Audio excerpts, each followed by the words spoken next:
Thank you very much, everyone. It gives me a great pleasure to be presenting to you on a topic which is much needed within higher education in South Africa. And today we're going to be talking about the optimization and restriction of Wi-Fi to enhance teaching and learning at higher education institutions in South Africa. Well, we can think of a lot of principles that would be able to enhance teaching and learning in our everyday teaching, daily activities, from technology to learning to tutoring to research, authenticity, accountability, and we can probably think of more principles in addition to the above principles that are being displayed to you right now. Well, firstly, if you go onto Google and you search Wi-Fi to enhance teaching and learning, you're going to come across 500,000 results showing you on how Wi-Fi can actually enhance teaching and learning. So the aim of this presentation today is to show you how we can specifically optimize and restrict to enhance teaching and learning. So if you look at this picture over here, you would be able to see that the two pictures alongside are quite similar. Now I want you guys to have a look at both of them and see where the subtle differences lie.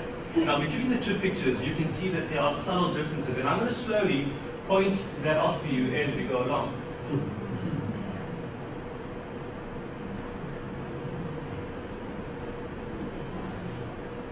So the message in this slide is that the subtle differences in the two pictures account for an 8 to 10% categorical difference between the two.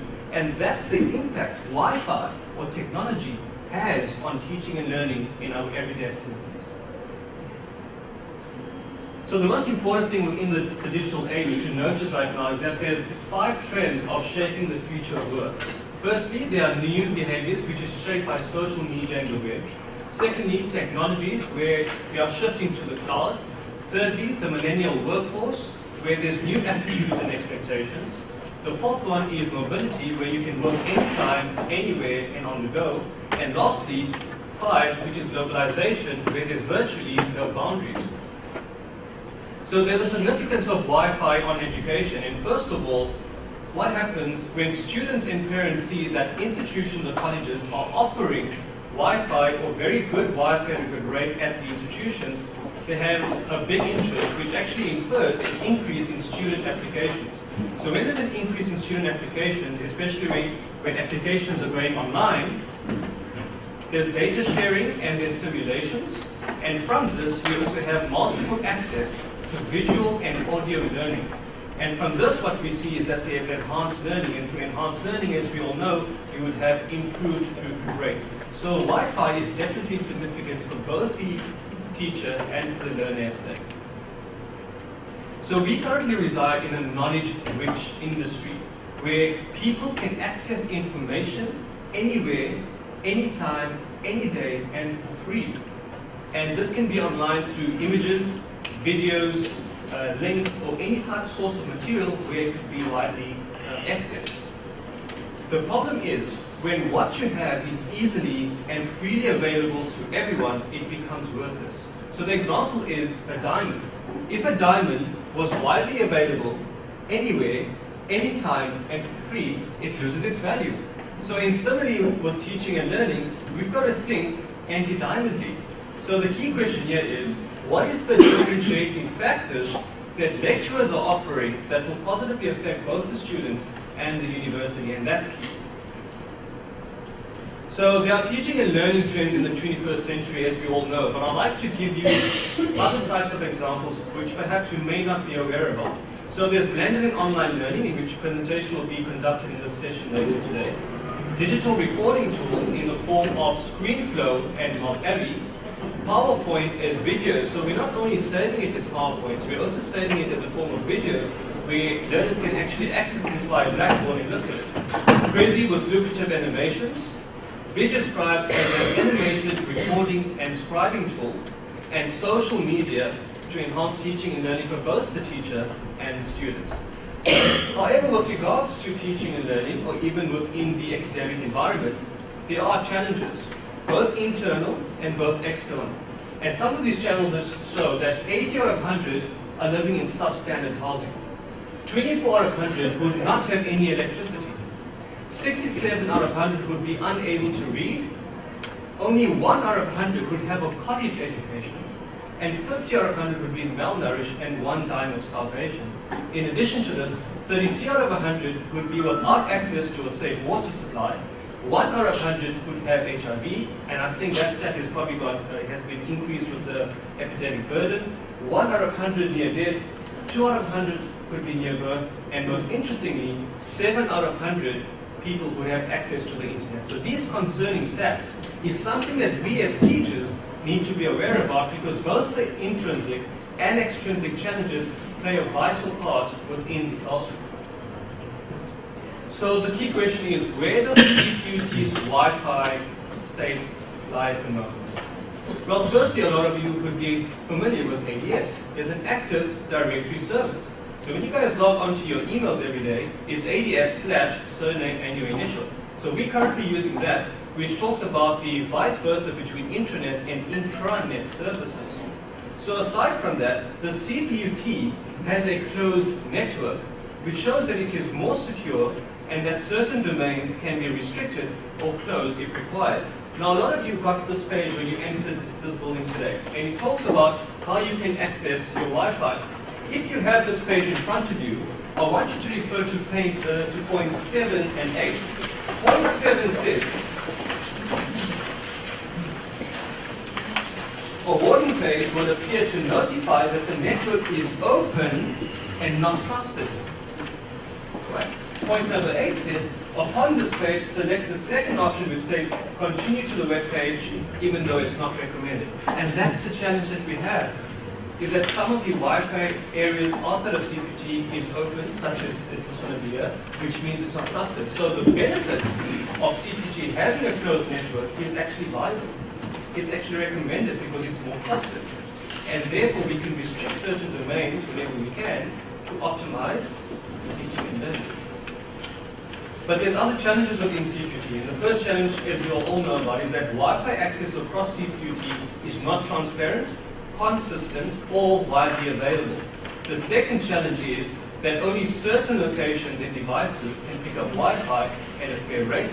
And the last challenge is that geographical locations. Not all students from previously disadvantaged communities have access to Wi-Fi. So the key question is, how do we combat these certain challenges? There have been talks about accruing a certain Wi-Fi company to be able to talk to these challenges. Well, I saw something which is commonly used in the West, and actually 2 local universities in this country currently use it. That's Rhodes University and University of the Witwatersrand. And I hope that CPUT will be able to source this company in order to use it. And when you watch the video, I am in no such way a marketing officer for this company. Ruckus is the preeminent Wi-Fi leader within the education market.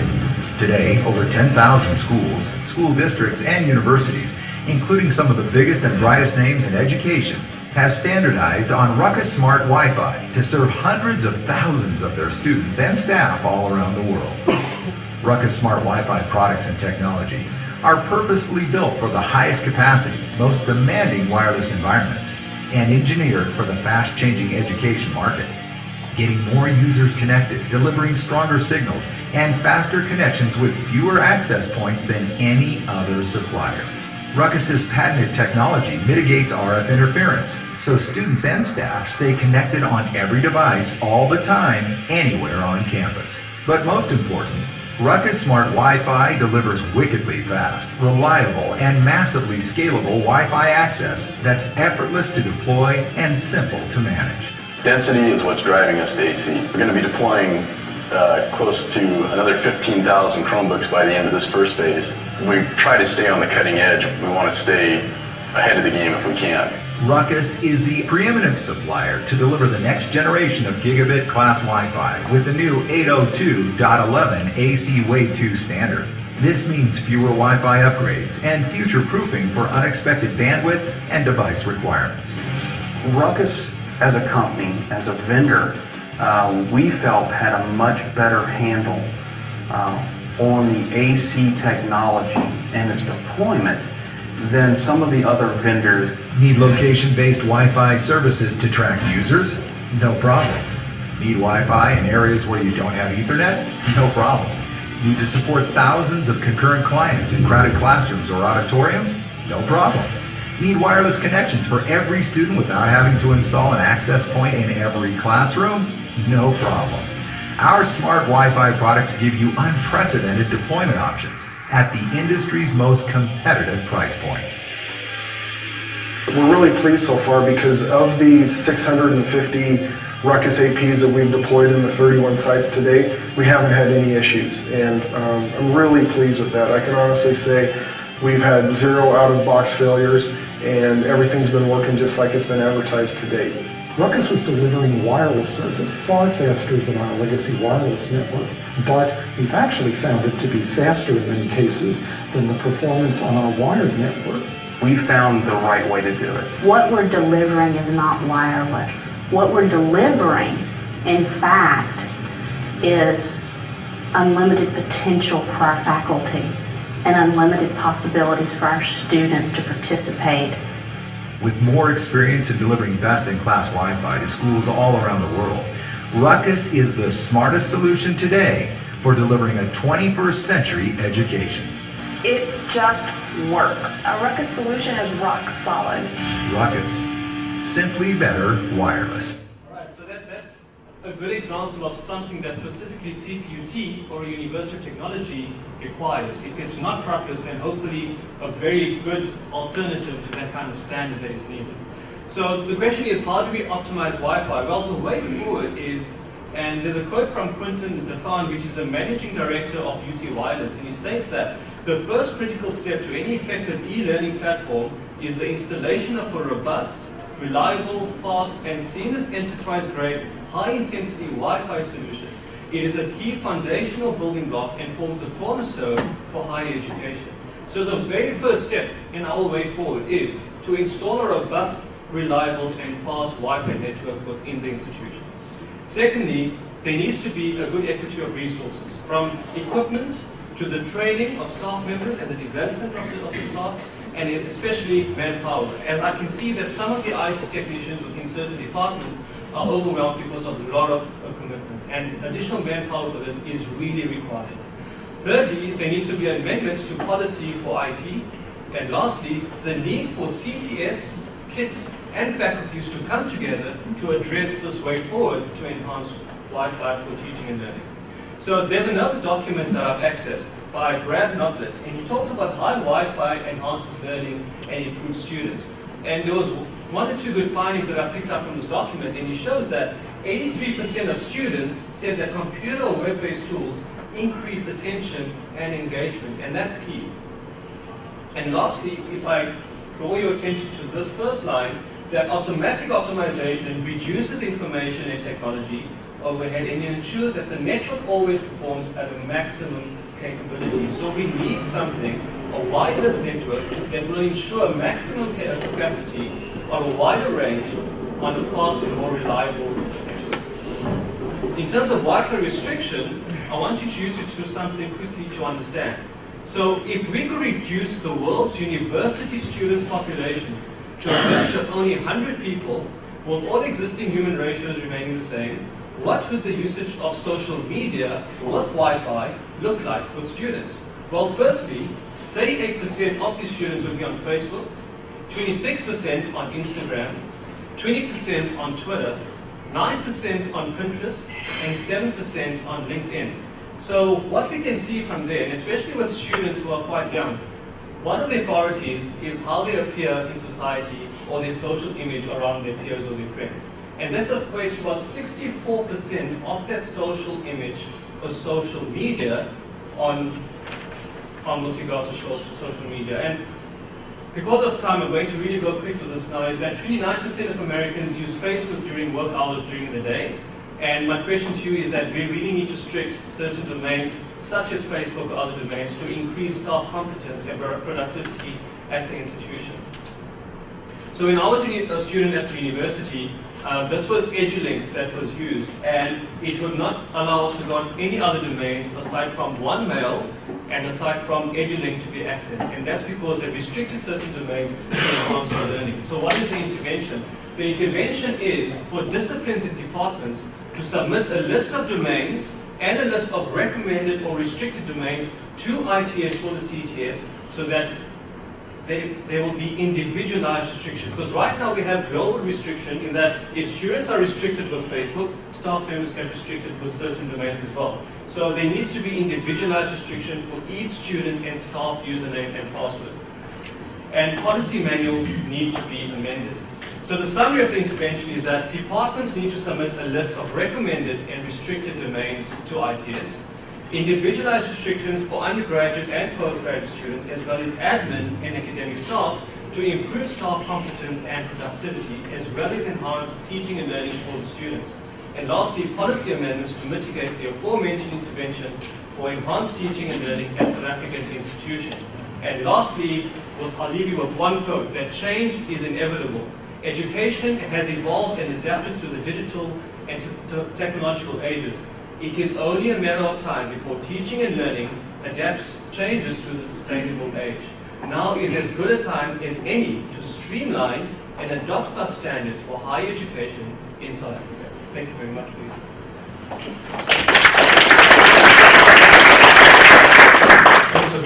Any questions? No questions. I see that we've got Okay, sort of I'll ask a question. situation. Tony, come on, please. Okay, you made this announcement about the diamonds. Yeah. And if the diamonds were available everywhere free, Yeah. they'd lose their value, but there's a use value to stuff. There's a use value to information. And don't you risk with Wi-Fi devaluing information to the point where all you have is the use value and no rarity? Well, that's a very good question. As you all know, that Wi-Fi is freely accessible. And only at certain points where you will be able to pay for Wi-Fi. So at higher education institutions, if Wi-Fi is freely available, it doesn't lose its value. It gives accessibility and equity to students to use it. So the question here with that slide was specifically attending to lecturers using their value where students can attain it online. So it's about giving something of value to lecturers where students cannot actually obtain online. So it's your applied skills, your practical skills, on-hand industry experience. Well, I think it's a balance, and I like what you say, we need to also improve, but also restrict. And I think what we need to do as educators is sometimes to try and identify where the value lies, and really try and enhance. And I agree with Tony, open educational resources, all those kind of things. We still have the problem that content may be expensive, but then at the same time we want our students to connect more. I think there's a lot of research still coming, but thanks for that. Thank you. If you just say one more thing, and the whole idea of this presentation is that as lecturers we all know, is that when students are in the classroom and Wi-Fi is accessible, sometimes they're on other domains. And if you're using portals or certain devices which encourage them to learn, it's hard for you to monitor or manage what they are actually using on their device. So if there are restriction methods or interventions in place, you know safely as a lecturer that what they're actually using is something to value their learning. So look, there'll always be a loophole, but if we can put some form of restriction in place, it would definitely enhance their learning and throughput. Thank you. Thanks a lot. Right, next up is, okay, it's not a new unit, it's just a